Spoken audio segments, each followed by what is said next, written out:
नमस्कार, मैं हूं ललित अंबारदार।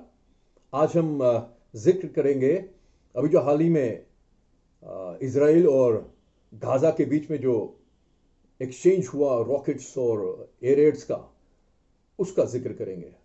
अभी तो वहां पे सीज फायर डिक्लेयर हुआ है। उम्मीद करते हैं कि वो सीज फायर कायम रहेगा, दोनों तरफ से उसका पालन होगा। लेकिन जो हिस्ट्री है उस इलाके की, उसके मुताबिक मुझे नहीं लगता कि ये जो शांति है, ये एक किसी भी तरीके से एक परमानेंट शांति, परमानेंट अमन के रूप में देखा जा सकता है। क्योंकि पहले भी कई बार ऐसी वारदातें हुई हैं।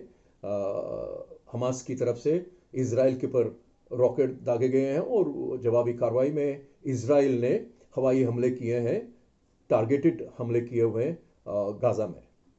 अब आगे बात करने से पहले हमको ये समझना पड़ेगा कि थोड़ी सी बैकग्राउंड है क्या। पहले तो थोड़ी सी ज्योग्राफी समझते हैं इलाके की। लोग जब पैलेस्तीन बोलते हैं तो पैलेस्तीन गाजा खाली नहीं है। अगर आप देखेंगे नक्शे में अंदर, ये इसराइल है। इसराइल के दक्षिण में गाजा, जिसे गाजा पट्टी बोलते हैं, जिसके दक्षिण में इजिप्ट है, मिस्र यानी। इसराइल के उत्तर में लेबनान टच करता है, और इसराइल के उत्तर पूर्व में वेस्ट बैंक का इलाका है, जो फलस्तीनियों का इलाका है। और वेस्ट बैंक इसलिए बोलते हैं क्योंकि वो जॉर्डन रिवर के पश्चिमी किनारे पे स्थित है, इसलिए उसको वेस्ट बैंक बोलते हैं। अब ये समझना पड़ेगा कि एक जो जिसको आज की तारीख में फलस्तीन बोलते हैं, वो एक ज्योग्राफिकल कंटिन्यूटी नहीं है। एक हिस्सा है जिसे गाजा पट्टी बोलते हैं, और दूसरा हिस्सा ऊपर जो है उसको बोलते हैं हम वेस्ट बैंक। वेस्ट बैंक की कैपिटल है रमाला।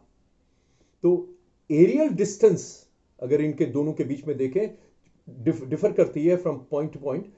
शायद 40 से या 60 या 80 किलोमीटर की इनकी डिस्टेंस है दोनों के बीच में इसराइल का इलाका पड़ता है।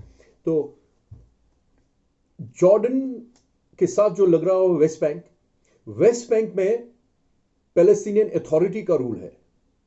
वो पैलेस्टीनियन अथॉरिटी का रूल कहां से आता है? आपने यासिर अराफत का नाम सुना होगा। यासिर अराफत जो जाने माने फलस्तीनियों के लीडर रह चुके हैं, वो पीएलओ के चीफ थे। पीएलओ, उसके अंदर कई ग्रुप आते थे। सारे ग्रुप्स ने यह तय कर लिया था कि पीएलओ उनकी नुमाइंदगी करेगा, उनका रिप्रेजेंटेटिव ग्रुप रहेगा, जिसकी सदारत यासिर अराफत करते थे। उन्होंने, एक वक्त आया जब उन्होंने डिसाइड कर लिया कि इसराइल के साथ समझौता करना चाहिए। ओस्लो अकॉर्ड हुआ। ओस्लो अकॉर्ड के अंतर्गत यह सामने आया कि इस इलाके में टू स्टेट सॉल्यूशन होना चाहिए, यानी दो मुल्क बनने चाहिए, एक इसराइल और एक फलस्तीन। काफी आगे तक बात बढ़ चुकी थी, लेकिन रुकावट आ रही थी सिर्फ जेरूसलम के बारे में, क्योंकि दोनों जो पक्ष हैं वो जेरूसलम पे अपना हक मांग रहे थे, मान रहे थे। तो मैं समझता हूं कि अगर ये बातचीत आगे चल पड़ती तो शायद कोई बीच का रास्ता निकल आता, और आज तक, अभी तक फलस्तीन एक फुल फ्लेश स्टेट बन गया होता। रुकावट कहां पे आ गई? रुकावट यह आ गई कि जो गाजा पट्टी है, गाजा पट्टी का कब्जा किया जो ग्रुप है वो हमास ने किया। हमास एक जिहादी ग्रुप है। मैं बार बार इसके बारे में जिक्र करता हूं जहां पे भी मौका मिलता है कि अगर हमास ने पैलेस्टीनियन मूवमेंट को जिहादाइज नहीं किया होता, जिहादाइजेशन नहीं किया होता पैलेस्टीनियन मूवमेंट का, यानी जिहाद का नाम नहीं दिया होता पैलेस्टीनियन मूवमेंट को, यानी इस्लामीकरण नहीं किया होता है पैलेस्टीनियन मूवमेंट को, तो शायद पैलेस्टीनियन स्टेट कभी का बन गया होता। क्योंकि हमास का जो बुनियादी एजेंडा है वो इजराइल के अस्तित्व को मानने के लिए बिल्कुल तैयार नहीं है। वो उनका जो स्लोगन है, उनका जो एजेंडा है, डेथ टू इजराइल, इजराइल को मौत, इजराइल का खात्मा। और इसी साथ में देखिए जो वेस्ट बैंक है, आज तक वेस्ट बैंक से कोई रॉकेट नहीं चलाया गया इजराइल के खिलाफ, ना ही इजराइल की तरफ से कोई बम्बार्डमेंट वहां पे हुई है। जब भी रॉकेट दागे जाते हैं वो हमास की तरफ से गाजा पट्टी से भेजे जाते हैं। हमास को दुनिया के बहुत सारे मुल्क एक आतंकवादी संगठन मानते हैं। हमास जिसका जो फलस्तीन जो गाजा जो है, गाजा का ये बाउंड्री जो है इजिप्ट के साथ मिलती है। इजिप्ट ने भी उनके अगेंस्ट ब्लॉकेड किया हुआ है। उन्होंने बीच में इजिप्ट और सिनाई इलाका बोलते हैं, जो इजिप्ट का जो इलाका है सिनाई इलाका है, उन्होंने इन हमास वालों ने वहां पे उस एरिया में सुरंगें बनाई थी। स्मगल किया जाता है ये असला, ये रॉकेट, सारे रॉकेट जो है असेंबलिंग जो होती है खाली गाजा पट्टी में नहीं होती, अभी भी वो स्मगल किए जाते हैं। जो सुरंगें उन्होंने उस बॉर्डर पे जो गाजा पट्टी और इजिप्ट के बीच में, वहां से वो सुरंगों के द्वारा ये जो जो रॉकेट्स लेके आते हैं वहां पे। तो इस तरह से, और मकसद यही है कि इजराइल को प्रोवोक करो, और वहां से इनफैक्ट वो इनवाइट करते हैं कि इजराइल से उनके पर हमला हो। और यहां पे जाहिर है कंजेस्टेड एरिया है और सिविलियंस एरिया है, और ये कहा जाता है कि जो हमास है, ये जानकर इनके जो रॉकेट लॉन्चिंग पैड्स हैं वो सिविलियन एरियाज में जान के रखे जाते हैं। स्कूलों से वो रॉकेट लॉन्च करते हैं, वो हॉस्पिटल से रॉकेट लॉन्च करते हैं, कमर्शियल बिल्डिंग से रॉकेट लॉन्च करते हैं, ताकि उनका जो वापसी जो हमला हो उन्हीं के ऊपर हो, और दो विक्टिमहुड करके दुनिया भर में दिखा दें कि देखिए हमारे ऊपर जुल्म हो रहा। और अभी जैसे हुआ है कि यहां पे 300 के करीब, 280 के करीब लोग मारे गए हैं। जाहिर है यहां पे गाजा पट्टी में ज्यादा लोग मारे गए, इजराइल के अंदर कम लोग मारे गए, क्योंकि इजराइल एक एडवांस स्टेट है। इजराइल एक बहुत बड़ी टेक्निकली साइंटिफिकली एक बहुत एडवांस स्टेट है, मुल्क है। उनके पास उन्होंने तकनीक एक डेवलप की हुई है, आयरन डोम, खास इसीलिए ताकि गाजा पट्टी से उठने वाले जो रॉकेट है उनसे वो अपना बचाव करें। उनका हक है अपने आप को बचाव करने का, है ना। तो वो जब रॉकेट चलाते हैं गाजा पट्टी से, तो उनके जो डिफेंस सिस्टम्स हैं वो उनको न्यूट्रलाइज करते हैं। अक्सर ज्यादातर जो अभी है, जितने भी रॉकेट दागे गए गाजा पट्टी से, उनको उन्होंने न्यूट्रलाइज किया, और इसी वजह से इजराइल के अंदर कम लोग मारे गए। तो ये तो कोई लॉजिक नहीं है, क्योंकि उनके कम मारे गए, इनके ज्यादा मारे गए, तो इजराइल को दोषी बना दो। डिसप्रोपोर्शनेट अटैक होगा। किसी भी मुल्क को अपनी सिविलियन पॉपुलेशन, खासकर डेमोक्रेसी जहां पे हो, वहां पे उनको हक है अपने सिविलियंस की सुरक्षा करना। उस सुरक्षा करने के लिए तो जाहिर है वो अपने दुश्मन के अड्डों के पर हमला करेंगे। अगर उनके अंदर सिविलियंस की जान जाती है तो किसकी भी जिम्मेवारी है? जो लोग हमला करने चल पड़े थे, ये जानते हुए कि इसका विरोध होगा, इसकी तरफ से जवाबी कार्रवाई होगी, हुआ। और बच्चे जब मरते हैं, जो आम आदमी मरता है, जो आम, चाहे वो आम इजरायली हो या आम फलस्तीनी हो, वो तो किसी को वो तो इनह्यूमन है। इनफैक्ट इजराइल के अंदर लोग 24 घंटे वॉर सिचुएशन में रहते हैं कि कब किस वक्त रॉकेट आएगा। वो लोग प्रैक्टिस करते रहते हैं कि ये हमलों की, सायरन की, वहां के बच्चों की मानसिकता में बैठा हुआ। इसी प्रकार से गाजा पट्टी के अंदर जब आप बच्चे को माथे को और पट्टी, जहाद की पट्टी बांधते हैं, उसको हाथ में AK-47 का मॉडल पकड़ाते हैं और जहाद सिखाते हैं, तो क्या करेगा वो? ये कहा जाता है कि बहुत सारे जो फलस्तीनी लोग हैं जो गाजा में अपने आप को बंदी जैसे सिचुएशन में मानते हैं कि हमास ने उनको गिरवी करके रखा हुआ, बिसीज करके रखा हुआ, सीज करके रखा हुआ, बंदी बना के रखा हुआ। वो न चाहते हुए भी वो इस कॉन्फ्लिक्ट के शिकार हो रहे हैं, क्योंकि वहां पे जो वेस्ट बैंक है वहां तो किसी की कोई हताहत नहीं हुआ, वहां तो कोई नहीं मारा गया। तो जो फलस्तीन है जहां पे कानून चलता है, पैलेस्टीनियन अथॉरिटी का कानून चलता है, जो जो यासिर अराफत का जो ग्रुप था, फतह का वहां पे कानून चलता है। लेकिन गाजा पट्टी के ऊपर हमास का है। हमास ने बहुत कोशिश की कि वो वेस्ट बैंक में भी अपना जो प्रभुत्व है उसको फैलाने की कोशिश करे। किसी हद तक वो सक्सीड भी हुए, लेकिन वहां पे अभी तक भी फतह का कंट्रोल है, ओवरवेलमिंग कंट्रोल है। यहां तक कि फतह और इनका, हमास का आपस में हथियारों के साथ लड़ाइयां हुई है आपस में, फलस्तीनियों ने एक दूसरे के ऊपर हथियारों से हमले किए हुए हैं, यह दिखाने के लिए कि कौन सुप्रीम है, फतह जो, या जो अपने आप को सेक्युलर मानते हैं, जो यासिर अराफत को मानने वाले थे, या ये जो जिहाद को मानने वाले, जो आप इसमें जो हमास जो है। एक इंटरेस्टिंग बात, दुनिया भर में शिया और सुन्नी की कहीं पे भी उनकी कोलैबोरेशन किसी इवेंट में नहीं होती। अब सीरिया देखे बर्बाद हो गया क्योंकि वो शिया मुल्क है, वहां भी सुन्नियों ने उसको बर्बाद करके रख दिया। ठीक है, पाकिस्तान के अंदर शियाओं के साथ नफरत होती है। अभी हाल ही में कराची में लाखों लोग निकले थे, वहां भी निकले थे कराची की सड़कों पे शियाओं के खिलाफ वो जुलूस निकाले थे वहां पे। बलोचिस्तान में चूंकि वो शिया है ज्यादातर, वहां पे उनके ऊपर हमले होते हैं, केमिकल अटैक्स होते हैं। तो यमन के अंदर जो कुछ हो रहा है वो भी शिया और सुन्नी झगड़ा है वहां पे। इनफैक्ट वहां पे प्रॉक्सी वार है सऊदी अरबिया और ईरान के बीच में। एक जगह जहां पे सुन्नी और शियाज 1400 साल में पहली बार कहीं कोलैबोरेट कर रहे हैं, वो गाजा पट्टी में। क्योंकि गाजा पट्टी में जो जो फलस्तीनी है वो ज्यादातर वो लोग सुन्नी लोग हैं, और समर्थन उनको कौन कर रहा है? शिया, ईरान। उनको जो सारा जो जो असला मिलता है, उनको जो पूरा पूरा जो एनकरेजमेंट मिलता है, जो उनको पॉलिटिकल सपोर्ट मिलता है, मटेरियल सपोर्ट मिलता है, वो उनको ईरान से मिलता है। और उधर से जो लेबनान में जैसे मैंने जिक्र किया, वहां पे हिजबुल्लाह है, जो अक्सर इजराइल के ऊपर वहां के हमले करते रहते रहे, लेकिन अभी थोड़े दबे हुए, क्योंकि इजराइल जब जवाब देता है तो बुरी तरह से जवाब देता है। तो वहां पे चूंकि वहां पे लेबनान के लोकल लोग वो तंग आ चुके हैं हिजबुल्लाह से, उनका बस चले तो आज हिजबुल्लाह को वहां से निकाल दे।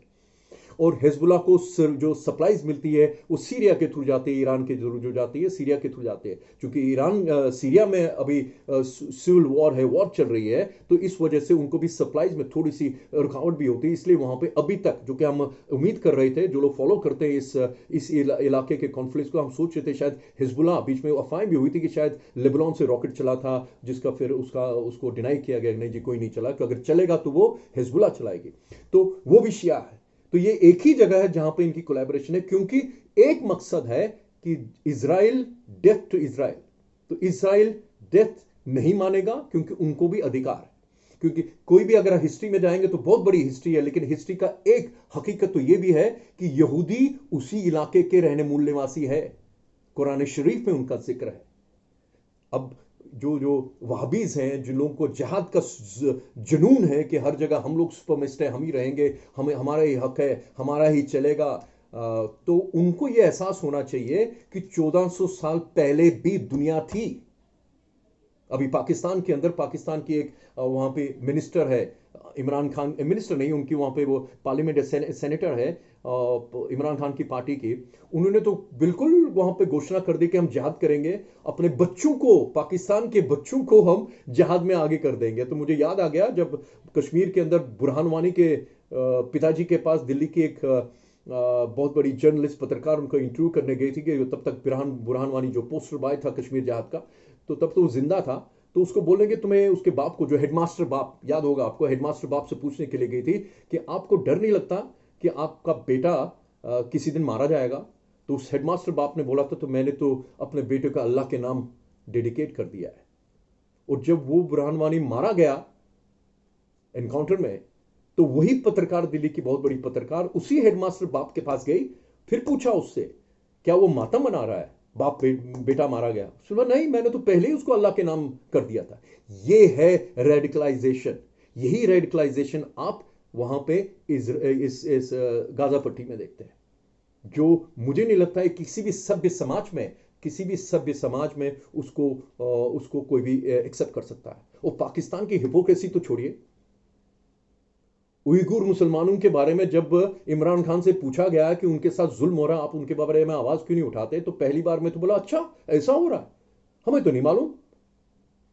जब दूसरी बार फिर किसी पत्रकार ने पूछा, भाई वहां पे उइगुर, आप बार बार ये कश्मीर की रट लगा के रखी हुई है, उइगुरों के बारे में तो कभी नहीं बोला आपने। तब तक उसको अपने काउंसलर्स ने बता दिया होगा कि भाई अगली बार प्रश्न पूछेंगे तो उसका जवाब तैयार कर रहा लगा। तो फिर एक बेवकूफों वाला जवाब, हिपोक्रेटिकल जवाब, कहते चीन हमारा दोस्त है, हम प्राइवेटली उनसे इनके बारे में बात करते हैं। तो चीन के साथ प्राइवेटली उन उइगुर मुसलमानों की बात करते हैं जो अपना नाम मोहम्मद नहीं रख सकते, जो मस्जिद के अंदर नमाज नहीं पढ़ सकते। मिलियंस, लाखों उइगुर मुसलमानों को आज वहां पे दुनिया का सबसे बड़ा कंसंट्रेशन कैंप जो है वो आज वहां पे चाइना में है, जहां पर उइगुर मुसलमानों को रखा गया है। लेकिन पाकिस्तान की तरफ से, जो अपने आप को दुनिया भर के मुसलमानों का ठेकेदार समझता है, एक बार आवाज नहीं निकलती। इसी प्रकार से अगर इतना ही उनको जो रियासत मदीना का फख्र करता है इमरान खान जो पाकिस्तान, उनको अगर इसका इतना ही फख्र है तो उनको पूछे आप बलोच मुसलमानों के ऊपर क्यों जुल्म कर रहे हैं, क्यों उनके ऊपर केमिकल वेपन्स की बमबारी करते हैं, आप शिया से क्यों नफरत करते हैं, हिंदू और सिखों से तो भूल जाओ, ईसाइयों से तो भूल जाओ, वो तो आपके काफिर है ही है, क्योंकि इस्लामिक रिपब्लिक ऑफ पाकिस्तान के अंदर नॉन मुस्लिम तो काफिर है। ये तो हम लोग, हम बेवकूफ, हम सेकुलर हिंदुस्तानी, हमने पाप किया हुआ, हमने हिंदू और सिखों को उन दरिंदों के हवाले छोड़ दिया 1947 में। उनकी तो 24% से आज की तारीख में 1.5-2% रह गए हैं। 10 साल और 12 साल की लड़कियों को उठा के ले जाते हैं और हम लोग यहां पे चुप करके बैठे हैं। उनकी बात भी करूंगा, अभी उनकी बात भी करूंगा, हिंदुस्तान के अंदर जो इस्लामवादी बैठे हुए उनकी भी बात करूंगा। लेकिन पहले पाकिस्तान के बारे में, पाकिस्तान की हिपोक्रेसी। इसी पाकिस्तान का जियाउल हक, जिसने पाकिस्तान को कहते हैं कि पाकिस्तान का आधुनिक इस्लामीकरण जो है कंटेम्प्रेरी सेंस में, वो जनरल जियाउल हक ने किया था। 70 के दशक में जनरल जियाउल हक जॉर्डन में, जॉर्डन की सरकार, जॉर्डन की मिलिट्री को एडवाइजर के तौर पे वहां पे कमांडर बन के गया था। तब ये ब्रिगेडियर हुआ करता था। इसने वहां पे फलस्तीनियों को, याद रखिए, फलस्तीनी रिफ्यूजीज कैंप में रहते थे वहां पे जॉर्डन के अंदर, तो जॉर्डन के लोगों को लगा, जॉर्डन के किंग को लगा कि अब ये लोग ज्यादा हो गए। यहां पे जॉर्डन जो एक पूरा खत्ता, एक ही इलाका था, ये जॉर्डन फलस्तीन सारा इकट्ठा ही इलाका था, ठीक है। तो उन्होंने ये सोचा कि इन फलस्तीनियों को जॉर्डन से निकाल दिया जाए। इसकी जिम्मेवारी जियाउल हक को दी गई थी, ब्रिगेडियर होता था। 25,000 फलस्तीनियों का कत्ल का जो जो जो जिम्मेवारी दे, जो जिसके लिए जिम्मेवार है, वो जियाउल हक था, पाकिस्तानी। वो कहते हैं इस अवज में उसको जो इनाम मिला जियाउल हक को, क्योंकि उसने 25,000 फलस्तीनियों का कत्ल किया, करवाया या उसको फैसिलिटेट किया।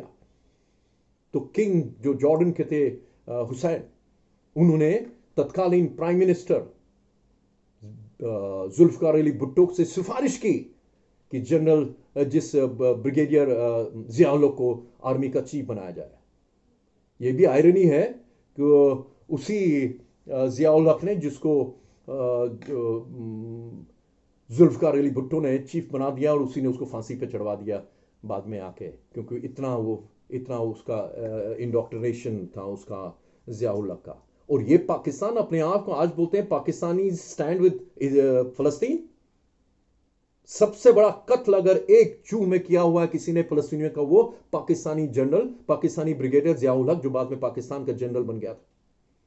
अब आते हैं हिंदुस्तान के जो यहां पे हैशटैग चल रहे थे। बड़ी चिंताजनक बात है ये, इसको आप इजीली मत ले लीजिए।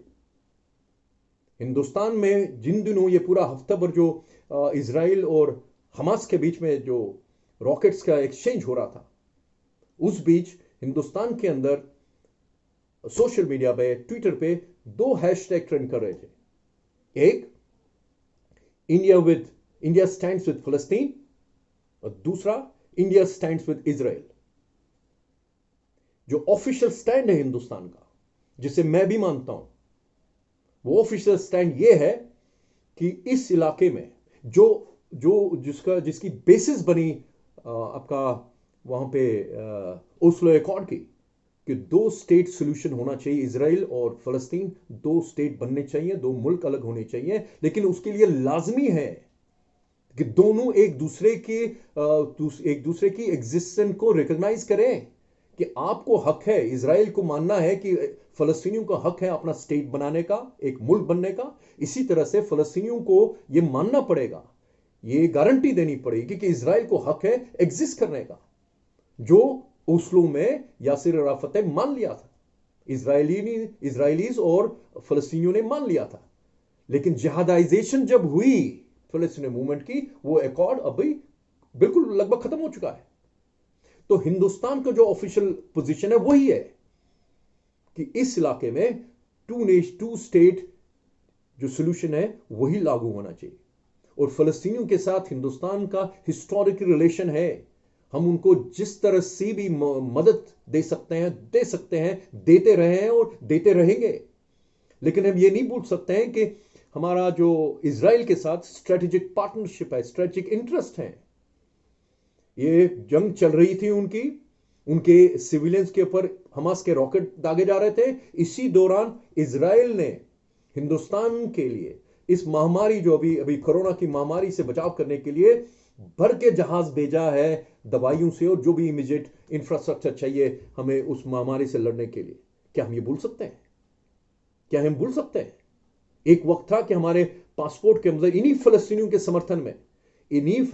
समर्थन में जब बाय द वे जब यूएनओ में 1948 में जब यह प्रस्ताव पास हुआ कि वहां पे इजराइल और फलस्तीन के दो अलग उस इलाके को बांटना चाहिए फलस्तीनियों और इजराइल के बीच में, तब हिंदुस्तान ने उसको अगेंस्ट था। और कई बरसों तक हिंदुस्तान के पास हमारे पासपोर्ट्स के ऊपर इजराइल वैलिड नहीं था, क्योंकि हमारे उनके साथ डिप्लोमेटिक रिलेशंस नहीं थे। लेकिन आज की तारीख में इजराइल हमारा पार्टनर है, तो हम ये नजरअंदाज नहीं कर सकते। इसलिए हम सब जो अपने आप को हिंदुस्तानी बोलते हैं, जिनको फख्र है अपने मुल्क के ऊपर, जो अपने मुल्क के साथ गद्दारी नहीं करना चाहते, उनको यह याद रहना चाहिए कि हमें हिंदुस्तान का जो ऑफिशियल स्टैंड है इजराइल के प्रति, वही हमको मानना पड़ेगा। आप मजहब के नाम पे एक्स्ट्रा टेरिटोरियल लॉयल्टी स्थापित नहीं कर सकते।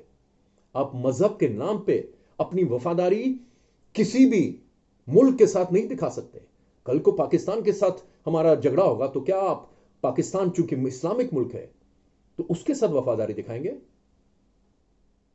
तेरा मेरा रिश्ता क्या ला इलाहा इल्लल्लाह जो आपने शाहीन बाग में करने की कोशिश की। शाहीन बाग में आपको तकलीफ हुई कि पाकिस्तान के अंदर जो हिंदू और सिख हैं उनको हम हिंदुस्तान के अंदर शरण देना चाहते हैं, उनको इज्जत देना चाहते हैं, उनको अपना हक देना चाहते हैं, जो उनका हक है हिंदुस्तान की सरजमीन के ऊपर। क्योंकि आपने उनको पूछ के बंटवारा नहीं किया था, आपने उनको पूछ के पाकिस्तानी इस्लामिस्ट जहादी दरिंदों के हवाले नहीं छोड़ा था, तो उनको हिंदू और सिखों को हक है इस भारत माता के ऊपर। तो आपने सीएए का विरोध किया। आपको उस वक्त याद नहीं रहा कि उनकी Hindu and Sikh lives matter? Kashmir के अंदर हिंदुओं का नरसंहार हुआ, आपने कभी आवाज नहीं उठाई, आपकी नाक तले हुआ। आपके लीडरान तो उन हुर्रियत और उनके साथ तो जफियां डालते, उनके साथ बैठ के नमाज पढ़ते हैं। कभी उनको पूछा कि आपने उस 5000 साल की विरासत जो कश्मीर की है उसके साथ क्या किया? कभी जाके जिनके साथ आप बैठ के नमाज पढ़ते हो, उनके गले लगते हो, उनको जरा पूछिए उनके पड़ोस के अंदर जो हिंदू थे वो कहां गए? बंगाल के अंदर भी इलेक्शन के बाद हिंदुओं के साथ जो जुल्म हो रहा है, क्या आपने कभी बोला उनके बारे में? लेकिन आपको तकलीफ होती है जब दूर बर्मा के रोहिंग्यास के ऊपर कुछ होता है। रोहिंग्या जो उन्होंने अपने मुल्क के साथ वहां पे अपराइजिंग की, जब अपराइजिंग की तो आर्मी ने एक्शन लिया। अब डिस्प्रपोर्शनेट है या प्रोपोर्शनेट है, ये तो सवाल नहीं पैदा होता है। आप अगर एक गोली चलाएंगे, आप ये मत उम्मीद कीजिए कि आपके साथ सिर्फ एक ही गोली चलाए, उसका जवाब सिर्फ एक गोली से होगा। जो उनको जायज लगेगा, जो उस सरकार को जायज लगेगा, वो वही उसका जवाब देंगे। तो आपने हिंदुस्तान के अंदर क्या किया? वो सोशल मीडिया में पैनिक करके जितने भी उत्तर पूर्व के हमारे हिंदुस्तानी थे, उनके अंदर इतना पैनिक करा दिया कि पूरे दक्षिण भारत से, हिंदुस्तान उत्तर भारत से कितने हिंदुस्तान जो उत्तर पूर्व के लोग रात वहां से भागना पड़ा, क्योंकि उनको आपने वार्निंग दी, क्योंकि आपका दिल धड़का रोहिंग्यास के लिए, क्योंकि रोहिंग्यास के साथ वही रिश्ता क्या ला इलाहा इल्लल्लाह। आपने आजाद मैदान के अंदर वीर अमर जवान ज्योति को तोड़ दिया, जो भारतीय सैनिक की वीरता का प्रतीक है, शहादत का प्रतीक है। आपने उसको तोड़ दिया। क्यों? क्योंकि आपकी एक्स्ट्रा टेरिटोरियल लॉयल्टीज है, जो पैन इस्लामिक सेंटिमेंट से, उम्मा से प्रेरित है। दुनिया भर में आज की तारीख में अगर जो जहादी कॉन्फ्लिक्ट है वो इसी मानसिकता से है, और इसी मानसिकता को दूसरे लोग एक्सप्लॉइट करते हैं। ये गैर मुसलमानों की जिम्मेवारी नहीं है कि हम आपके अंदरूनी, आपकी जो रिलीजियस बिलीफ्स है, आपकी जो इंडोक्ट्रिनेशन है, आपका जो फेथ है, उसके ऊपर इंटरवीन करे, कमेंट करे। यह आपका अंदरूनी मामला है। लेकिन हम ये बताएंगे कि आपके अंदर जो आप अपने बच्चों को, आपने जितने पढ़े लिखे लोग इंडोक्ट्रिनेट होते हैं, उसकी वजह क्या है? बदलना पड़ेगा। 1400 साल के बाद दुनिया बहुत आगे बढ़ चुकी है, बढ़ना चाहती है। आप लोगों की वजह से, आपकी इंडोक्ट्रिनेट जिहाद मानसिकता से देखिए कहां कहां कॉन्फ्लिक्ट है। अफगानिस्तान बर्बाद हो गया। गुलबुद्दीन हिकमत यार, हिजबे इस्लामी, उसने सरहद पार पाकिस्तान की जमीन से अपने ही अफगानिस्तान पे, अपने ही मुसलमानों पे इतने रॉकेट दागे, इतनी बर्बादी की, उसको बुचर ऑफ काबुल बोलते हैं। मुसलमान ने मुसलमान के ऊपर रॉकेट दागे। ये दूसरी बात है, आज वो वहां पे गनी की तरफ हो गया, उसने अपने अपना रुख बदल दिया अभी। तो जो कॉन्फ्लिक्ट आप यमन में देखिए क्या हो रहा है। आपने हिंदू दुनिया की one of the oldest civilization Syria को बर्बाद कर दिया आपने, क्योंकि आप समझते हैं कि आप में भी वो कौन जो अपने आप को ज्यादा, अपने आप को मुसलमान समझते हैं, जैसे आईएसआईएस आ गया वहां पे। केरल का मुसलमान आईएसआईएस में भर्ती होता है, इसलिए तो आपको परेशानी होनी चाहिए। ऐसा क्यों हो रहा है? केरल का जिहादी कश्मीर के अंदर हिंदुस्तानी आर्मी के साथ लड़ते लड़ते मारे जाते हैं, उसका तो आपको चिंता होनी चाहिए। कहां तक फैलोगे आप? 14 अगस्त 1947 को हिंदुस्तान का बंटवारा हुआ, इसी मानसिकता से हुआ। Supremacy, exclusivity, two nation theory क्या है? जो अब्दुल कलाम आजाद, ये इसकी सैयद अहमद की जो थ्योरी थी, जिसने बीज बोया था तो हिंदुस्तान के मुसलमानों में, वो थ्योरी क्या थी? कि हिंदू और मुसलमान इकट्ठे नहीं रख सकते, दो अलग कौमें हैं। वो कौमें क्या है? सुप्रीमेसी एंड एक्सक्लूसिविटी, कि हम हैं, हमारी मर्जी से चलेगा, आपका कोई दर्जा नहीं है। आप ऐसी परिस्थिति में आप क्या समझते हैं क्या होगा? बिलाल अहमद बेंगलोर में पैदा हुआ, एरोनॉटिक्स इंजीनियर। वो ग्लासगो एयरपोर्ट जाके अपने आप को बम धमाके में, फिदाइन अटैक में उड़ा देता है। कभी आपने सोचने की कोशिश की? सॉरी, बिलाल अहमद नहीं, कफील अहमद। कफील अहमद बेंगलोर में से जाके ग्लासगो, इंग्लैंड में ग्लासगो एयरपोर्ट में अपने आप को फिदाइन अटैक में क्यों उड़ा देता है? क्या आरएसएस के साथ लड़ने के लिए? हिंदुत्व के साथ लड़ने के लिए? हिंदुओं के साथ लड़ने के लिए? नहीं। यही उम्मा की मानसिकता। What shall prevail? Only Islamism shall prevail. Supremacy and exclusivity prevail करेगी इस्लामिज्म की। और जब आपको कोई बोलता है इसके बारे में, अपने आप में से लोग जो बोलते हैं, मैंने बार बार बोलता हूं, गैर मुसलमानों को कोई अधिकार नहीं है आपकी मजहब के बारे में बात करने के लिए, आपकी मजहबी किताबों के बारे में बात करने के लिए। मैं समझता हूं आपका अंदरूनी मामला है, आपको तय करना चाहिए कि 1400 साल पहले जो कुछ सिचुएशन के अनुसार जायज था, क्या आज की तारीख में बच्चों को पढ़ाना वो जायज है? वसीम रिजवी ने जब उसका जिक्र किया तो सर कलम करने के फतवे जारी होते हैं। देखिए, दुनिया बदल चुकी है। जिहाद एक रिग्रेसिव आइडिया है। आप कहते हैं जिहाद अच्छाई के लिए लड़ने वाली बात है, किसी को मदद करना वो जिहाद है, एजुकेशन को परस्यू करना वो जिहाद है, ऐसा बोलिए ना कि काफिरों को खत्म करना वो जिहाद मानना चाहिए, ना कि मेरा प्रभुत्व होना चाहिए वो जिहाद होना चाहिए।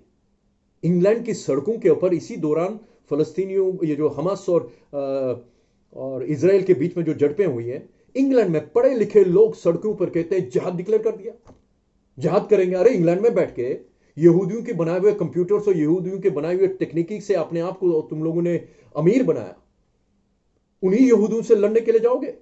और जिहाद को जाएंगे नहीं, वो खुद नहीं जाएंगे वहां से।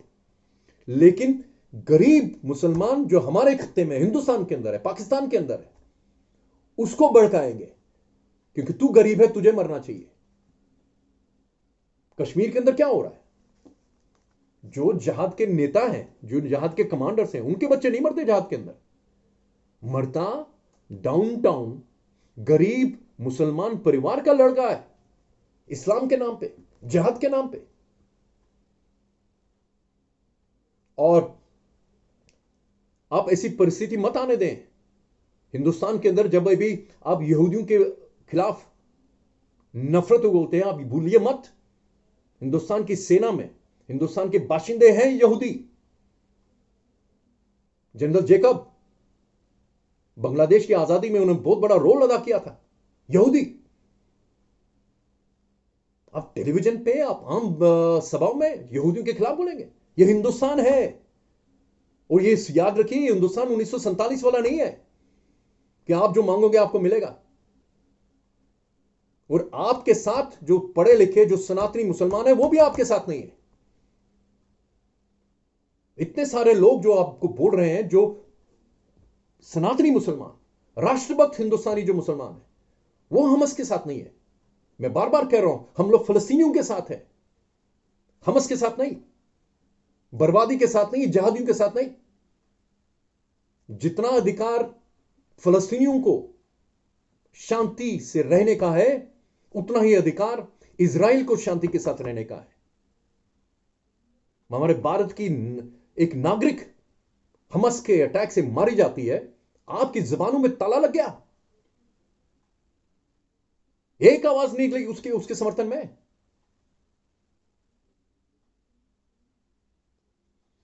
Extra loyalties, extra territorial loyalties, और ये जो आपका उमा के नाम पे दुनिया भर के मुसलमानों का ठेका लेना आपका, वो आप उन लोगों के, उन इलाके के मुसलमानों की बर्बादी कर रहे हैं। अफगानिस्तान देख लीजिए, जिहाद के नाम पे दुनिया भर के मुसलमानों को लाया गया अफगानिस्तान में, मुजाहिदीन के नाम पे। 40 साल लगभग हो गए अफगानिस्तान को बर्बाद होते हुए। और अभी जब अमेरिकन निकलेंगे, फिर देखिए क्या बर्बादी होगी। मारेगा कौन किसको? मुसलमान मुसलमान को मारेगा वहां पे। ये आपने कभी सोचा है? ये जहाद है। लेकिन वो जो लड़ रहे हैं, तालिबान जो कर रहे हैं, वो जहाद कर रहे हैं। जो वहां की अभी सरकार है, वो आपसे, तालिबान से कम मुसलमान नहीं है, लेकिन वो अपने आप को एक तरक्की पसंद मुसलमान मानते हैं, अपने मुल्क को बर्बादी के आलम से निकालना चाहते हैं। सितंबर तक जब अमेरिकन फौजें वहां निकलेगी, अफगानिस्तान के ऊपर बर्बादी का आलम घूम रहा है। वो खाली अफगानिस्तान नहीं उछूता रहे, हिंदुस्तान उछूता नहीं रहेगा, क्योंकि उनके तालिबान के जो नक्शे पे, उनके जो एजेंडा पे, कश्मीर हमेशा रहा है, रहेगा। प्रार्थना करते हैं कि इजराइल और गाजा के बीच में, हमास के बीच में जो सीज फायर हुआ है, वो कायम रहे, सद्बुद्धि हमास को आए, और दुनिया के लोग उसमें मदाखलत करें, इंटरवीन करें, और हमास को समझा दें कि आपको इजराइल की एग्जिस्टेंस को रिकॉग्नाइज करना पड़ेगा। और दुनिया के जितने भी बड़े मुल्क हैं, जिनको इंसानियत की जो इंसानियत का, जिनको जिनको परेशानी इंसानियत के बारे में, जिनको टेंशन रहता है, जो मानते हैं कि इंसानियत का वहां पे, इंसानियत का कत्ल हो रहा है इस खत्ते में, चाहे उधर के लोग मर रहे हो या इधर के लोग मर रहे हो, वो लोग, बड़े मुल्क, हिंदुस्तान इसके अंदर बहुत बड़ा रोल अदा कर सकता है, मुझे यकीन है। अभी देखे ना, वहां पे बहुत बड़ा रोल हिंदुस्तान ने, बहुत बड़ा रोल वहां पे मिडिल ईस्ट के अंदर बहुत बड़ा रोल है हिंदुस्तान का, मुस्लिम मुल्कों को आपस में जोड़ने का, क्योंकि उन्होंने वो मानसिकता छोड़ दी है, वहां भी सुन्नी मानसिकता छोड़ दी है, एक्सक्लूसिविटी और सुप्रेमेसी की मानसिकता छोड़ दी है, एटलीस्ट छोड़ने की कोशिश हो रही है।